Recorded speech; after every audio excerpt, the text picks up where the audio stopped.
Abot na hanggang kusina ang krisis sa presyo ng langis.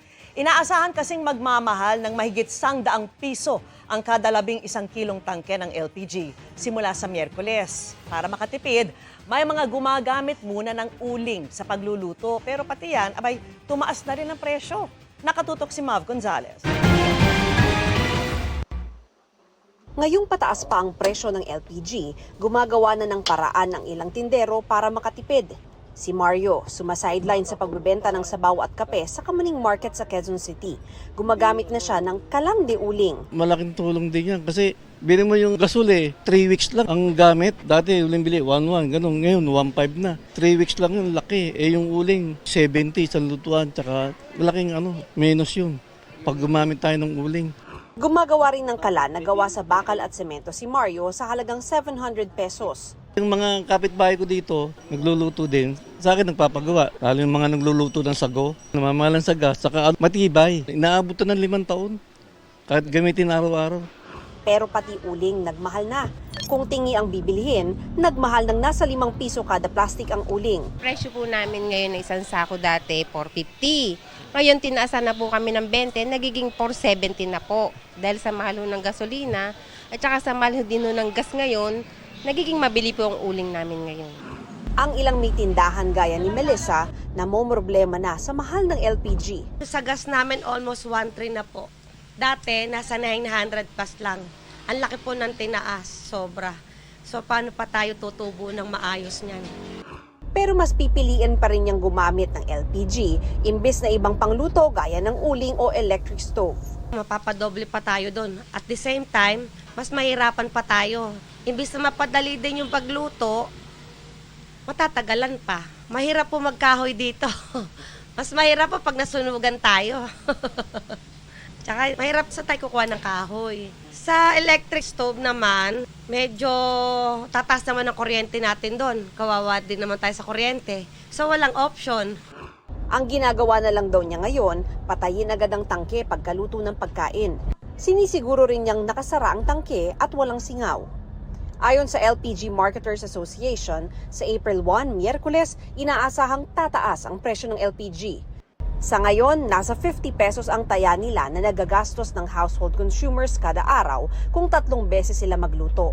Ang initial info na lumalabas sa forecast po nila is up by $115 per metric ton. So, na-expect po namin that will be in a round of 10 pesos per kilo or kaya 110 per 11 kilogram cylinders ang maidadagdag by April 1. Yung itinaas po na mga kulang-kulang 500 pesos, it's equivalent to 17 pesos additional per day ang kanilang gasto. So sa tingin namin, hindi naman ganun kalaki ang impact pagdating ho sa 80% of our consumer, which is the household consumer. Hindi pa masabi ng LPGMA kung tuloy-tuloy ang pagtaas ng presyo ng LPG. Pero sakaling humupa ang tensyon sa Middle East, kinabukasan inaasahan nilang babagsak na ulit ang presyo ng LPG. May paraan naman daw para makatipid. Para makatipid po kayo ng 20% sa inyong pagluluto, pag sabay-sabayin po ninyong lutuin, ibig sabihin ang rekado po ay nakahanda na para po mas maging mabilis ang pagluluto. Hindi ho kayo magpanik bumili sapagkat hindi naman ho tayo nasa shortage. Madali pa rin ho kayo makakuha ng produkto, medyo mataas nga lang ang presyo. Mav Gonzalez, nakatutok, 24 oras. Sa mga babiyahe ngayong Semana Santa, ihanda po ang bulsa dahil big time na naman ang taas presyo sa ilang produktong petrolyo bukas.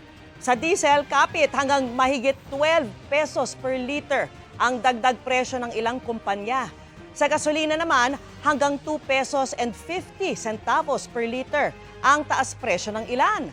Sa kerosene, hanggang 2 pesos naman ang dagdag presyo. Wala pang anunsyo ang ibang kumpanya ng langis tungkol sa kanilang mga price adjustment. Lalo pang sumadsad ang halaga ng piso kontra dolyar.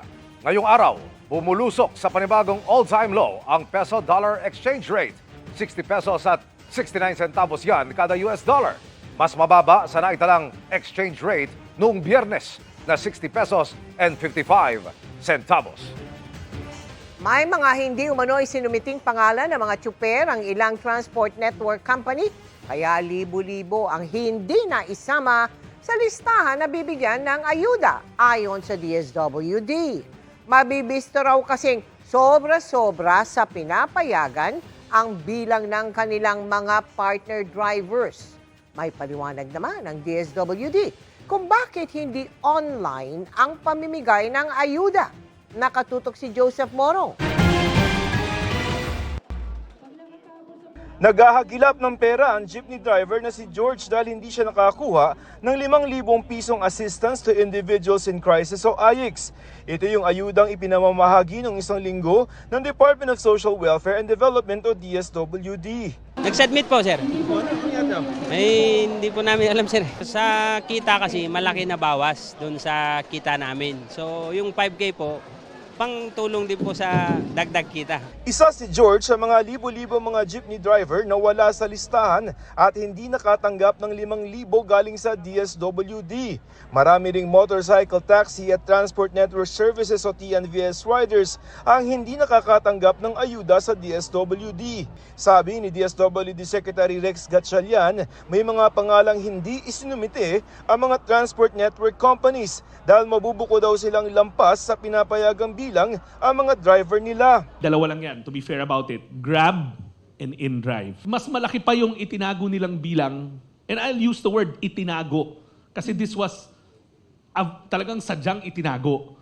Itinago nila yung mga tempo drivers nila. So you can imagine, mas malaki pa yung nakatagong drivers than yung disclosed drivers. Pag-uusapan po natin yan kasi sa dami po nito, ay ayaw naman po natin na dumagdag pa sa problema ng ating mga riders. Kinukuha pa namin ang panig ng dalawang kumpanya. Pagtitiyak ng DSWD para dun sa mga jeepney driver, TNVS rider at motorcycle taxi rider na hindi nabigyan ng 5,000 pisong ayuda dahil hindi kayo nakalista nito mga nakaraang araw, meron pa rin kayong aasahan sa susunod na linggo. NCR? Yes, sir. My working table is this week na sa akin na yung mga list. April 1. April 1. Listahan. Listahan. Kailan ang bigayan? Dapat right after Holy Week. Pwede na Right after Holy, yes. Right. Yung mga hindi nabigyan, sir, ha? Yung dalawang kategorya, hindi nag-claim at hindi nasama sa listahan. Okay. By next week. Yes. Kasabay ang ihahabol na ayuda sa bigayan ng mga ayuda sa mga tricycle drivers sa mga probinsya sa April 8. Ipinagtanggol ng DSWD kung bakit hindi na lamang gawing online ang pamamahagi ng ayuda. We have to have a form of validation and verification dahil ito yung unang bugso. Yung listahan hindi nang galing sa DSWD. So kailangan makita namin una, totoong mga tao ba to? Physically, nandyan ba sila? Mula naman sa Department of Transportation, makakakuha ng fuel subsidy ang mga operator at driver ng mga tradisyonal na jeep. 5,000 para sa mga tradisyonal na jeep at 10,000 sa mga bus at modern jeep. May 5,000 cash assistance din ang mga bus driver at UV Express. Bus drivers po, kapag wala kayong 5K, ang ginagawa namin ngayon, yes, either deposit or coordinate with your operators. Kailangan namin listahan. Ibigay nyo yung e-wallet accounts nyo doon. Pag mayroong mga chuper talaga na ayaw talaga ng mga ganito o wala silang mga e-wallets, pwede po kami mag-hold ng special payout para cash po namin ibibigay. Conductor po yan, kukuhanin po natin yan sa DSWD. No, nakiusap po tayo. Nasa 1 bilyong piso na ang naipamamahagi na fuel subsidy mula sa 2.5 billion pesos na budget. Kapag naubos, maaaring mangontrata na lamang ang gobyerno ng mga pampublikong sasakyan para magbigay ng libreng sakay kaysa magtaas ng pamasahe. Ano ba yung Ngayon po, ang utos lang ang Pangulo sa atin is ipagpaliban muna hanggang matapos natin itong mga subsidiya natin at mga iba't ibang programa tulad ng libreng sakay natin na makikinabang naman po talaga are the existing chuper and yes, as contracting, libreng sakay service contracting natin kasama ang commuters din natin. Joseph Morong, nakatutok 24 oras. Kaugnay ng pahayag ng DSWD ukol sa mga NLT and VS driver na hindi pa nakatanggap ng ayuda, nilinaw ng kumpanyang InDrive na isinumiti nila ang buong listahan ng kanilang partner drivers alinsunod sa panuntunan ng LTFRB at ibang may kaugnayang ahensya. Dumaan nila ito sa validation para matiyak na nasunod at nakumpleto ang mga impormasyon. Bahagian nila ng proseso ang pagsumite ng kaukulang mga dokumento ng kanilang mga driver. At dahil naunawaan nila kung gaano kahalaga ang ayuda sa kanilang mga partner driver, tiniyak ng kumpanya na patuloy silang nakikipag-ugnayan sa LTFRB at tutulong para maisama sila sa planong special payout. Nagsagawa na rin ang kumpanya ng mas malalimang pagsuri sa mga isinimutin nilang record para maisaayos ang mga datos at mga nakabinbin at kulang pang dokumento. Mga kapuso, konti pa kumpara sa mga nakaraang Holy Week ang mga pasahero ng mga bus na nagpupuntang Baguio ngayong Lunes Santo. Pero yung mga pasahero ng mga jeepney na namamasada sa Luzon, namumroblema sa haba ng pila. Alamin kung bakit sa live na pagtutok ni Bea Pinlac. Bea! Emil, kung may mga turista magko-commute dito sa Baguio City ngayong mahal na araw, maghanda ng mahabang pasensya para sa mahabang paghihintay para lang makasakay ng jeep na minsan daw umaabot ng ilang oras. Dati na raw itong problema dito sa City of Pines na pinalala ng paglobo ng presyo ng petrolyo. Sa loob ng 2 hanggang 3 oras, marami na tayong pwedeng magawa. Pero para sa college student na si Mayan, madalas, ubos na agad yan sa pila pa lang para makasakay ng jeep. Kaya apektado na raw ang pag-aaral niya. Na-absent na, tapos everyday na ganun-ganun na lang. Tapos wala na talaga, as in nahirapan na talaga mag-commute. Late tas absent. Kapag wala na talagang masakyan. Si Olivia naman, buhat pa ang 2 taong gulang na anak habang nakapila sa sakayan ng jeep. Dati kasi, inaantay kami nung jeep. Ngayon, kami na yung nakapila. Mahirap talaga. Sa mga iba talaga, babot talaga ng 2 hours, 1 hour yung mga antayan ng jeep. Sabi ng Baguio City Administrator, dati ng problema ang matagal na paghihintay ng mga commuter. Pero pinalala raw ito ng walang tigil na pagmahal ng presyo ng diesel. Maluwag nga ang kalsada pero ang mahal ng krudo. Before naman, ang triggering points niyan, ayaw bumalik nung iba dahil wala na nga silang iba-backload, matra-traffic pa sila going back to the city to get the passengers. So, yun palang grabe yung operational costs nila just to cover that. Sa Baguio City, umaabot ng 138 pesos ang presyo ng kada litro ng diesel at lagpas 100 pesos naman sa gasolina. Kaya nalalagasan na raw ang hanay ng mga PUV driver habang patuloy na nauubos sa diesel ang dapat sana'y kita na iuuwi nila sa kanilang pamilya. Yung mga kasama namin na mga driver-operator, hindi na nagbibiyahe na. 200 pesos lang ang naiuwi namin. Wala na. Pero mahirapan naman ng mga estudyante namin kung hindi kami magbiyahe. Yun lang ang iniintindi namin. Para matugunan ang problema ng mga commuter at tsuper, pinag-aaralan na raw ng Baguio LGU ang pagpapatupad ng Emergency Mobility Support Program. We will cover the jeepney's expenses na para at least mitigated yung mga babayaran niya, yung biyahe niya pabalik. Pagbabalik ulit dun sa normal, we have to be aggressive in addressing yung fleet management system ng mga drivers associations natin, staging areas, provisions for more jeepney terminals. Makakatulong naman kung yung sabihin nilang ganun. Pero kung kami lang talaga, ako lang talaga, kailangan namin magdagdag ng pamasahe.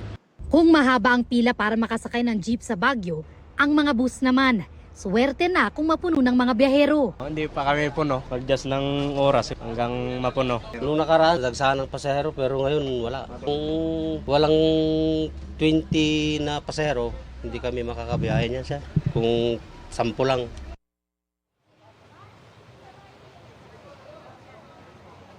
Emil, tuloy-tuloy naman daw ang mga coordination meeting ng Baguio City LGU kasama ang mga commuter at transport group para mapagaan ang commute dito sa summer capital ng bansa. Yan muna ang latest mula rito sa Baguio City. Bea Pinlac, nakatutok 24 oras. Maraming salamat, Bea Pinlac. 7 individual ang kinasuhan ng PNP dahil sa umano'y pananamantala sa mahal na presyo ng langis. Kabilang sa kanila, ang lalaking nahuli sa Albay dahil nagbebenta umano ng tinging gasolina kahit walang permit. Nakatutok si Chino Gaston. Huli sa bypass operation ng Albay Police ang lalaking nagbebenta umano ng tinging gasolina kahit walang permit. Bukod sa marked money na ginamit sa operasyon, nakumpiska ang fuel tanker truck na pinagkakargahan ng mahigit 1,200 liters ng gasolina na nakaimbak sa mga plastic container. Ayon sa PNP, sa mga lehitimong fuel suppliers naman nakuha ng sospek ang gasolina. Bumibili po siya kaugnay yung mga lehitimong numero ng liters na pwedeng bilhin ng mga individual. Gumagamit din po siya ng ibang individual kung saan ito pagsasama-samahin po nila at binibili sa iba't ibang gasoline stations. Nahaharap ang sospek sa paglabag sa BP33 o ang batas laban sa iligal na pagbebenta ng produktong petrolyo. Sa kabuuan, 7 individual na ang nakasuhan ng PNP kaugnay ng pananamantala sa patuloy na pagmahal ng petrolyo bunga ng krisis sa gitnang silangan. 4 ang nahaharap sa reklamong hoarding, 2 naman sa reklamong profiteering o overpricing at 1 sa paglabag sa trademark infringement. Bukod sa mga iligal na nagbebenta ng gasolina at krudo, binabantayan din ng PNP ang mga gasolinahan sa buong bansa. Mula sa 425 na nagsarang gasolinahan noong nakarang linggo dahil sa kawalan ng supply, 365 na lang daw ngayon ang nananatiling sarado sa higit 14,500 na gasoline stations sa buong bansa. Base sa kasunduan ng PNP at Department of Energy, tuwing may nagsasarang gas station, pinaalam ng PNP sa DOE ang sitwasyon at pupunta naman ang DOE para magsagawa ng verification at inspection. Chino Gaston, Nakatutok, 24 oras. Tukoy na ng mga otoridad ang operator ng sasakyang tumakas matapos magpa-full tank sa gasolinahan sa Quezon City. Nangako siyang ihaharap ang driver na hindi nagbayad ng 5,000 piso. Nakatutok si Chino Gaston. Madaling araw nung nakarang linggo nang magpa-full tank ang MPV na ito at nang makargahan ng diesel, lumarga. Tinrace ng mga otoridad kung sino ang registered owner ng sasakyan. Lumabas din sa investigasyon na ginamit ito bilang TNVS o Transport Network Vehicle Services. Pinuntahan ng pulisya ang bahay ng huling nakarehistro sa LTO na nagmaneho ng sasakyan.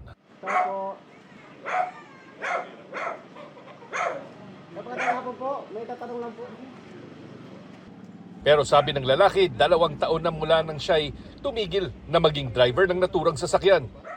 Matagal ko na po din drive kasi po nagka-unit ako ng 2024, sarili na. Pero totoo po, binahay ko po yun ng 2023, mga ano ko rin hinawakan yun. Kulang 1 taon. Pumunta po tayo dito kasi na-trace po natin na siya din ay dating driver ng Innova po na hinahanap po natin. So na-trace din po natin siya na dinadrive niya dati yung Innova at dito nga po natunto natin siya sa North Caloocan. Opo, yung may tattoo po ako po. Bakit? Nag-viral pala kasi yung sasakyan nyo. Sino ba driver nun ngayon? Hindi ko alam hindi ko kilala kasi bago lang Bago lang to. Ako kasi pinuntahan ng mga pulis dito tsaka media, yung sasakyan po pala nag-viral. Ayon kay QCPD Station 1 Commander, Police Lieutenant Colonel J.L. Aguirre, tumawag sa kanyang operator ng sasakyan at nangakong ihaharap ang driver nito na kinilala niyang si Jeff. Nakausap namin yung operator, kilala niya yung driver. Ang sabi niya pupunta daw mamaya sila sa Laloma Police Station to shed light sa nangyari at kung bakit ginawa ng driver niya po yun. Nahaharap ang driver sa reklamong estafa dahil sa hindi nito pagbayad matapos magpakarga ng diesel sa gasolinahan. Chino Gaston, Nakatutok, 24 oras. Ngayong umaalagwa ang presyo ng petrolyo, may ilang gustong mag-carpool na lang o sumabay sa ibang may sasakyan sa halip na magkanya-kanya. Pero pati yan, balak hingan muna ng permit sa LTFRB. Nakatutok si Maki Pulido.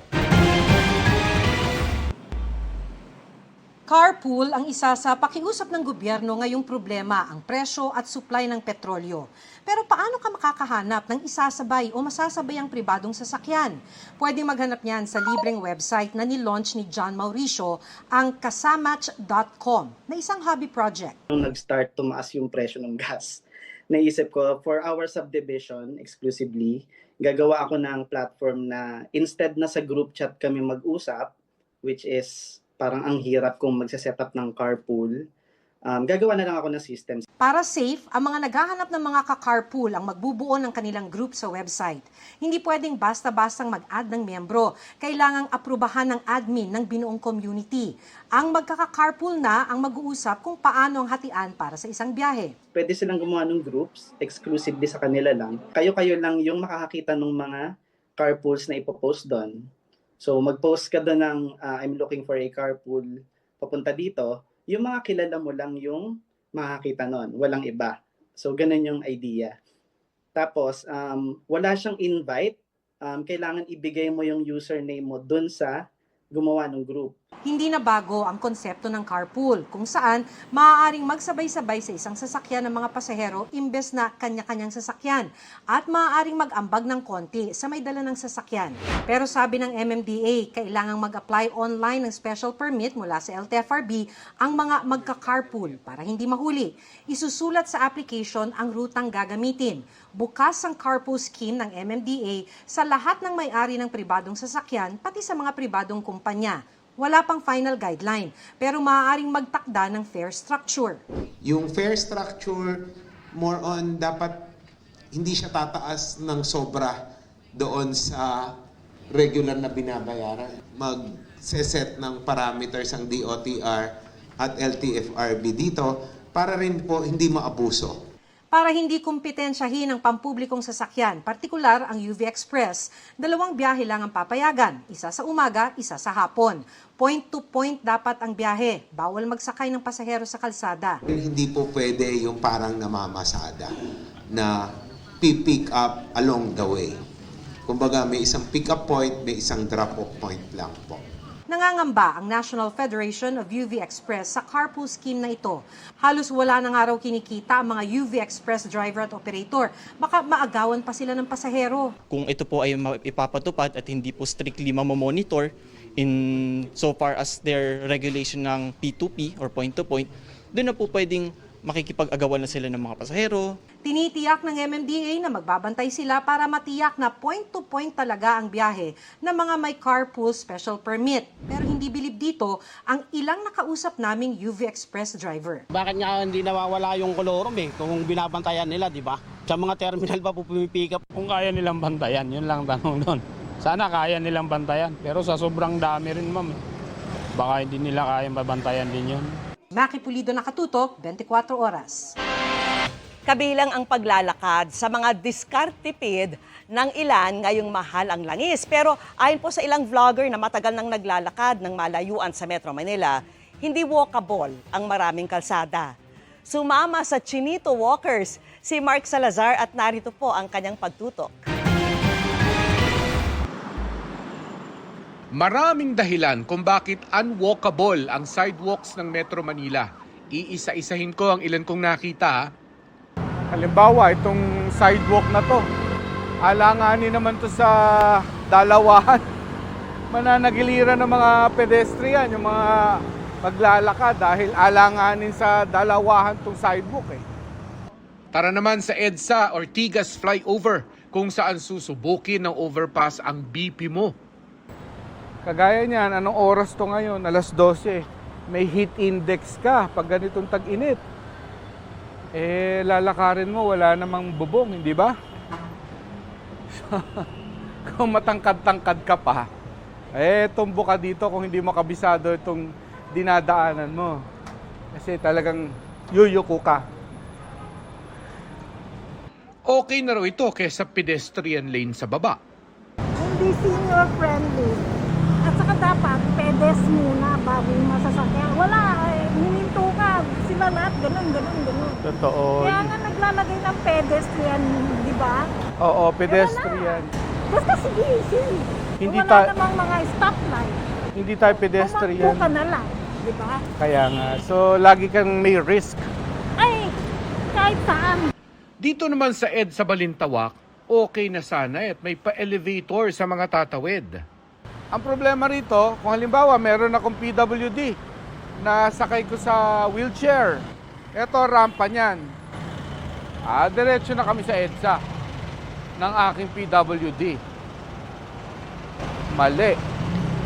Sa Maynila naman, nakipag-collab ako sa mga vlogger from Lasal, ang Chinito Walkers. Nagsimula sa trip-trip lang, ang ngayon kampanya na nila para sa safe and walkable Metro Manila. Sobrang haba po ng pila ng LRT na umabot sa labas. College kami, college friends, parang sinabi lang namin, what if lakaran natin from Lasal to bahay natin? That one video kind of blew up on TikTok. Parang na-open yung eyes namin na parang mahirap pala talaga maglakad sa Metro Manila. Naglakad kami mula sa kanilang campus sa Taft Avenue papuntang Quirino Avenue. Every time we step outside, we definitely have to be attentive and alert pa rin sa surroundings. Kahit sanay na, it's not an excuse to just, not look around. Kasi technically danger zone na to eh. Like, ano na naman ang kotse. Iba ang risk ng tag-init sa Taft, iba rin ang risk pag tag-ulan. Pag tag-ulan, ito ang panukat natin. How dangerous? Is it 6 feet dangerous? Is it 5 feet dangerous? Yan ang kalsada na to pagka different seasons. Sa maraming parte naman ng Quirino Avenue, sama-sama na sa bangketa ang illegal parking, palikuran ng tao at hayop. Tinamaan mo yung isang pagsubok. Seryoso? Tinamaan mo. Okay. Ayun yung mahirap dito, may mga landmines talaga. Grabe. Kung meron kang naka-wheelchair, hindi ka makakababa. Ano mang kondisyon ng Quirino Avenue, susuungin na mga walang choice. Tag-ulan. Hanggang dito yan. Kasi ba agad dito mga... Talaga? Galing po ako ng station. Sige rin, diretso pa rin pasok. Diretso pa rin po. Ito nga pala ang Matcha Bridge kung tawagin ng Chinito Walkers. Hindi dahil sa matcha green tea kundi ang kakulay nitong ilog. Mahilig ka po ba sa matcha? Medyo. Dito po kasi may only matcha. Only production. Tawag namin po dito the unlimited matcha. The Matcha River, Lakad pa ng konti, mararating mo naman ang Rocky Road na tadtad ng dumi ng hayop at tao at mga bubog. Hanggang sa umabot na kami sa Quirino Avenue corner Osmeña Highway para sa Mission Impossible na tinatawid ng mga pedestrian. Paano kung tatawid ka doon? Wala ka namang pedestrian lane. Wala ka namang overpass. Paano ka pala pupunta doon? Nakatawid kami sa Osmeña pero hindi ko na pinilit yung patawid naman ng Quirino dahil baka ma-jaywalking na kami. Ang realization ko sa halos 2 kilometrong nilakad namin, Galing ka Quirino Avenue, dito talaga yung lalakarin mo dahil pa San Juan ka, halimbawa. May edad ka, PWD ka, hindi obra. Hindi talaga kayang lakarin ng isang ordinaryong mortal. The ways na tinayo yung mga sidewalk, yung mga roads, parang prioritize po talaga yung mga cars before pedestrian. ang sabi ng Chinito Walkers, sana dumating din ang panahon na mabigyan ng prioridad ng pamahalaan ang kaligtasan ng mga pedestrian. Mark Salazar, Nakatutok, 24 Oras. Umatake na rin ang grupong Houthi na kilalang kaalyado ng Iran sa Israel. Nanindigan naman si US President Donald Trump na may negosasyon sa pagitan ng Amerika at Iran. Nakatutok si Tina Panganiban Perez. Nadagdagan pa ang tensyon sa Middle East, isang buwan mula nang atakihin ng Amerika at Israel ang Iran. Ngayon, grupong Houthi na kilalang kaalyado ng Iran ang umatake sa Israel. Tuloy yan hanggang may dagdag puwersa pang tutulong sa Amerika at Israel. Nanindigan naman si US President Donald Trump na patuloy ang kanilang negosasyon sa Iran. Pumayag din umano ang Iran sa karamihan ng inilatag ng Amerika na 15-point plan para matuldukan ang giyera. Wala pang pahayag ang Iran sa bagong sinabi ni Trump, bagamat dati na lang sinabi na nireject ito, sabay latag na mga sariling kondisyon. Sa hiwalay na panayam, sinabi ni Trump na gusto niyang kunin ang langis ng Iran at nasakupin ang export hub nitong Kharg Island na namamahala sa 70% ng oil exports ng bansa. Ang mga ganitong tila ditugmang pahayag ni Trump ang isa sa mga inaalmahan ng Iran. Lalo't ayon sa Iran ay patuloy ang pagbabanta ni Trump na magkakasa ito ng ground operations. Anila, nagyayaya ng negosasyon si Trump pero ipinagpapatuloy rin naman niya ang gera. Sa kabila niyan, naghahanda pa rin ang Pakistan na mag-host ng peace talks ng dalawang panig. Tina Panganiban Perez, nakatutok, 24 oras.